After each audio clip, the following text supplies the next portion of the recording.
Greetings, mortals. I am Natas, one of the rulers of the Underworld, or specifically the ruler of Manga Hell. And today we'll be giving you a new character, or a new inmate in this case, into Manga Hell. And today's inmate is inmate number 1008, the world of JoJo, Darby. Elder. Not sure why it's called the elder and younger, but whatever. So yeah, we're doing a video on Darby today since there wasn't very much of a vote in terms of which character to go to. So I'm just gonna go Darby, then Wall, and at some point Xenon. Maybe once the anime comes back. I'm not exactly sure. But yeah, anyways, Darby. Now, you might think it is a bit of a weird character to get an inmate's arm because, let's be real here, Darby is one of those, hundreds of one-off fighters that doesn't really do much in the story itself.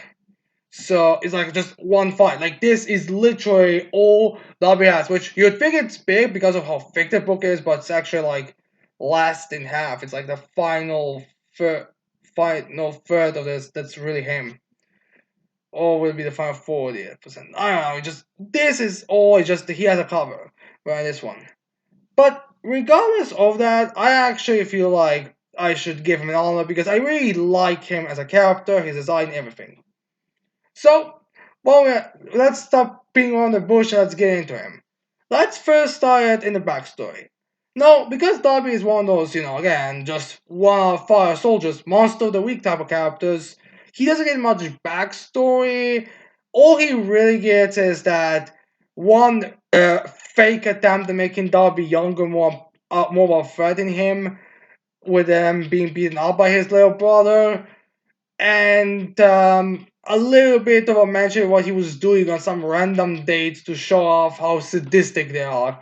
Which I think in the anime there was actually a joke about it. Oh my god, if these two are these two are the brothers, I don't even want to imagine what kind of parents they have. So yeah, that's all that I'll has for a backstory. But as a one-off villain, you can't expect much. Now for the actual story. Again, not much as a one-off monster character, but when it comes down to it, it's pretty, standard. With, him being more of an intimidating group, like shadowy figures. Not sure if that was in the manga, but it could just be an anime only thing. But then, unlike the other soldiers who were sent out, he was actually in the final area where Dio was, alongside his brother, as well as Pet Shop, and eventually Whole Horse and Oingo, as well as Dio. But yeah, he was in the main one of in the main city they had to come to, and he was their first opponent. Now, at the beginning, he actually offers to help or introduce himself in a very obvious and suspicious way when the Jonathan and the rest of the gang are looking for Dio's palace, but no one wants to speak. Not sure if that's because they are aware of Dio's threat level, or is that because Darby is working for King for Dio, and everyone out here in that pop, as we learn, works for him, or how exactly.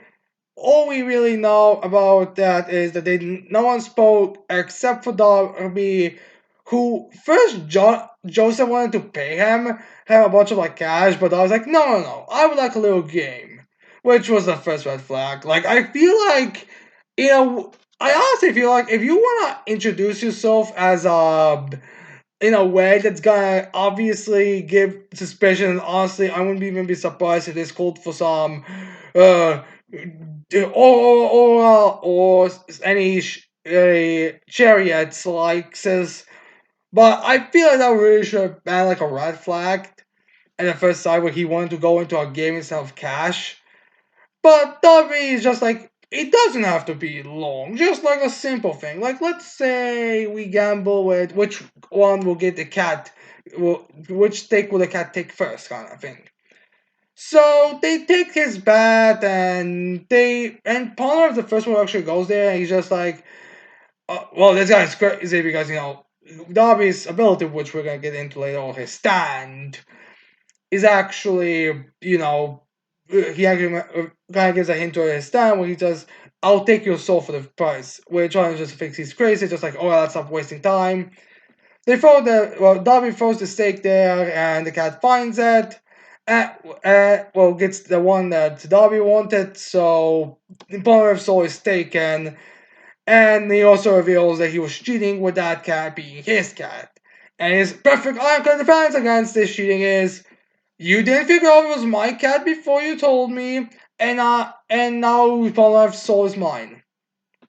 Now after that, Joseph wants to go up against him, and he does like a trick with Joseph using the logic of, alright, I was the one who set up the conditions, meaning he doesn't have any prior knowledge that will affect kick us in the butt later or anything. In fact, he kind of does like a similar thing here when he's the one who gets ready for a cheat.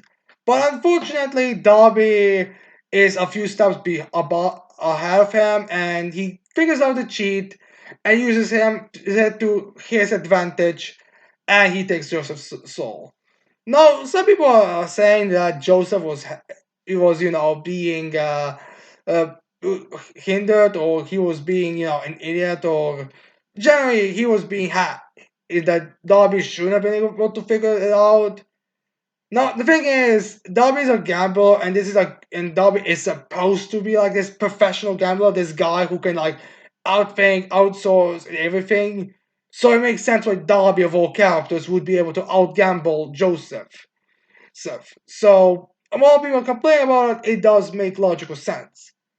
Now after this little trickery, John, oh my god, these names. Jotaro steps in and wants to go with poker, a game that's actually what Darby specializes in. In fact, he even said, "Oh, it's my favorite game." But yeah, in short, he can really, in short, he has the advantage. And this is the reason why I think Darby is one of the best one-off antagonists in terms of JoJo, and that's the fact that in this poker game, he really was almost guaranteed to win. In all honesty, like the fact how close he was to winning is amazing. But in the beginning of the fight is like some more banter, like nothing really all that special.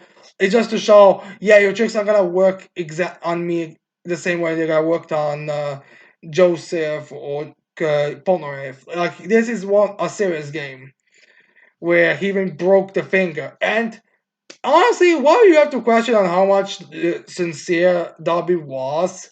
But wait, almost nothing is in the way he went. I mean, the dream next. But the fact that he said, fine, I'll take a broken finger as a punishment. But remember, I'm not here for deal. I'm here because I'm a gambler and that's what I do. Which is a pretty cool way to speak or say it. And generally, he's in a safe bet here. Because the kid that was brought in to make sure there's no cheating actually works for Darby. And he helped Darby cheat in a way where Jota almost got defeated. And in all honesty, considering there was no way to really prove that kid is working for Darby, instead of saying his hands are too good while my hands are too shit, isn't a good example and a good justification, especially since the kid was Jotaro's option, since he was the one who recommended that kid. Because, still speaking, he's the least likely to want to have actually been working for Darby. But yeah, anyways, they go into that gambling thing, and well, Darby has this in a bag, like, alright, Jotaro, time for win. But then Jotaro's like, Abdul, give me your soul. And then Abdul wages his soul in this game, and Darby's then a bit shocked by it. But he's like, fine, do it. Like, give me your soul. Just last time for me. And then he even uses that kind of personality where you are lost, where he's like, all right, also gave your soul, also give me Cochrane's soul on the bat. And well, Avdo is a bit questioning on that decision. I mean, he admits that he would lose to Darby, but he's like, are you sure we should be wagering Cochrane's soul? But regardless, he wagers the soul because there'll be no point. I mean, let's be real here. If they didn't wager the soul, as soon as I'm pretty sure Dio would send someone else to kill him. Maybe not Darby or his younger brother, and one of the ones who in the palace. I'm sure he could use someone else. I mean, hell, Ho was technically on board beforehand, so I wouldn't be surprised if he got deal if someone report to him, hey, horse, the JoJo's group is finished. They just got clean enough. Go to the hospital and kill Coqueen. So yeah, I could see that happening. But regardless of that, don't be shocked by what he pretty much gets the hand and he's pretty much ready to win. But then right before Darby wins, Jotaro also wagers his mother's soul to like increase the wager, which actually shocks Darby and actually scares him because wait, you're wagering your own mother's soul? She has nothing to do with it. Well, she has stuff to do with this, but she doesn't really. He wasn't expecting to wager her soul. That her soul is worthless to Darby outside of being an extra coin in his collection. But Jota wagers his soul, and he says that the only thing that could uh, be work for exchange is that Darby promises to after this game to also give us the stand after if Jota wins, which he won't. Jota wins, Darby would to give the information about your stand, which completely shocks Darby to a point he like jumps off the chair. Like that alone is like way worse than a fucking could have been. Like that scared the shit out of him. And I pretty much told them that Darby knows what the Dio stand is. Because the thing about these assassins is you have to wonder if they would actually know their stands. Like, look at Maria and Alasa in this Tankobon. While Maria may be close to the Dio in the entertainment sense, there's no way Dio would reveal her stand to her. And last is just pathetic. So I thought he would reveal his stand to us either. But Darby, I feel like I'm not sure this is there, but I feel like the financials that Dio has could very easily have been coming from Darby because of how many rich people he won and gambled out of. In fact, he even said in the beginning, one of these souls is actually from a very wealthy gambler who didn't have to let his fortune sway him from his gambling prowess. So yeah, Darby is a bit high on the totem pole and probably does not understand. In fact, there are some theories that maybe Darby, because of the whole how some siblings have similar stance. Like look at Darby and his brother; they have very similar stance. It's just that his younger brother's stance kind of like supposed to be the more upgraded version of his own stand.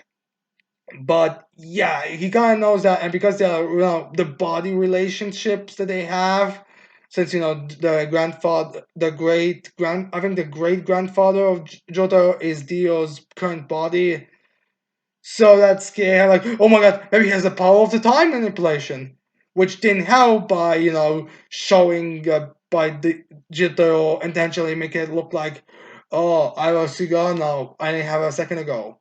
Oh, I have some juice here. I didn't have a second ago. Like to scare him.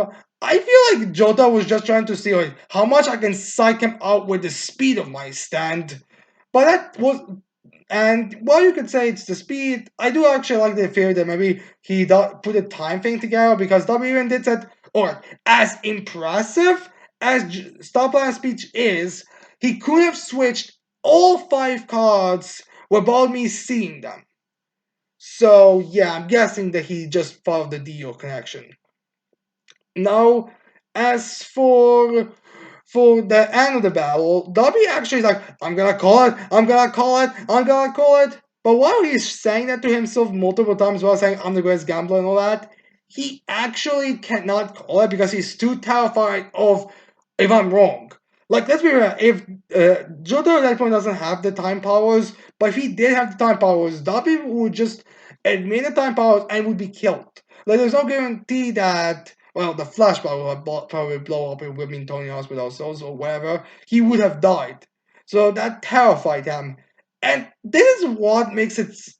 And the react and the aftermath, both in the actual story and the one I actually want to see, is actually priceless. Because I love it how at the end, but I was like, oh, Joseph, I have to know, Jota, what hand gave you such confidence that you were gonna beat Darby so easily to the point you didn't even have to look at the cards? which is the reason why Darby was getting psyched out. The fact that JoJo didn't even feel like he needed to look into their cards, and then after looks at the cards, and even the kid I think breaks the character, and he's like, "I knew it, your hand was shit." And then he's like, "This shitty hand." So after was like, "Did you seriously wager all of our souls on this shitty hand?" And Jotaro even says, "Oh my god, thank God I didn't look at the hand because if I did, I would break because that's how bad the hand was." Now, all of this actually is entertaining. I would really want to see how Dio was reacted when he heard this report because the fact of the matter is, this is literally just Darby's being terrified of Dio, the reason why he lost it. Because if Darby at that moment meant like was only half as terrified as he was, he would have won that. So I want to see Dio's reaction to this, where Bobby was something like, "So you're telling me the reason why I'm currently not having all of the Joe stars as coins as the symbols of my victory, all the star crusaders, is because Darby was too terrified to actually call Jotaro's bluff." I think that was just raging. Like, they're doing the whole patch up and Iggy fight, as well as the whole whole horse and Oingo, or is it Boingo? I think one of the two fighting Star Crusaders, as well as probably even where Darby's younger brother was fighting. I want to say that the deal was just like cursing and flipping, like, my God, this is just outrageous. So yeah, I would love to see it, and I do wonder there's a fan comic of that. Now, once we're done with Darby's in story thing, which my god, I overanalyzed that way too much. Let's go into the actual about his stand, Osiris. Now, Darby's stand is actually, I would say, one of the weakest stands, if not possibly the weakest stand, because outside of the whole winning people's soul in a bat, the stand itself doesn't seem to have any kind of capabilities. Like nothing to, like even how it's used, I don't think has that much because Darby never uses it outside of taking a person's soul. So you have to question if he's able to like do the normal things that the stands can actually, do. Like, the ones with the not person being next to them can Osiris actually block normal attacks, or is it just like ORP is when Darby wins a soul? So I feel like because Darby's soul doesn't really do much outside of just taking souls, it cannot do anything. So I'm guessing it's like one of those more useless stands. But it's just the way how he uses it so competent that puts him one of the nine glory gods. Now, as for his design is actually a really like fine dressed gentleman. Like, I'm a professional, like I have class kind of character, and I really like it. It kind of gives it this kind of like level of prestige. It also kind of gives him the whole he travels more around because his outfit is so weird in comparison with the rest. But yeah, he is very classy dress character, while Cyrus is unfortunately not a very blind stand again. Like his stand is clearly not the main focus. The main focus is his intelligence and how he'll use and how he'll fight in games. Which is actually what the worker is proud of, the fact that he can actually that the stance grant the person's ability to have him have fights that aren't just brawls. They're more tactical, right? What can I tactically do to beat this opponent? Which is good for Rocky, in all honesty. And yeah, now, as for his character personality, he's very arrogant. He's very, egotistical as well as pretty confident in his abilities, which is pretty much the first two. But he also is a sadist because he like literally goes around collects people's souls, not just win their mind, like literally collects people's souls to have them be in their being in their like coins to be put into his collection. And yeah, at the end, they kind of just leave. Which honestly, the funny thing is that I think the coins that Darby has just kind of leave their bodies away. So I'm not wondering those souls went to the afterlife or if they went back to their bodies because a lot of those things or very long ago, like I think that family that he mentioned even stayed at some random far off date. So I do feel like some of those coins would actually just go straight up to the afterlife, considering, everything, which might actually make Darby's count. Which not sure if we ever gotten count of how many souls Darby has gotten, but my God, he may have one giant body count on him, Sand, considering how thorough he is. I mean, not just the son, but the father as well. Not just the father, but the son's fiance as well. Like he's very thorough when it comes to collecting souls. So yeah, in terms of a villain, I would have to rank Darby into the bottom A category because he's a very good villain for a one shot. Like it's difficult to be good one shot villains. But unfortunately, because he's a one shot, there's not much to say, and that might be a bit too high for a one shot villain. But regardless, he's a fun enough character. I really like him. I feel like a lot of people actually do like him. Like I would kind of say he's like the face of the Nine Glory Gods. Like maybe you want to argue with Andul, but either the face or the second guy you think of, that's what I would say Darby is. So yeah. Anyways, I hope you like this Inmates of Hell video. I hope you leave a like, subscribe to this channel for more videos in the future. Don't forget to leave me in the comments below if you want to see any other villain in this Inmates of Hell discussions.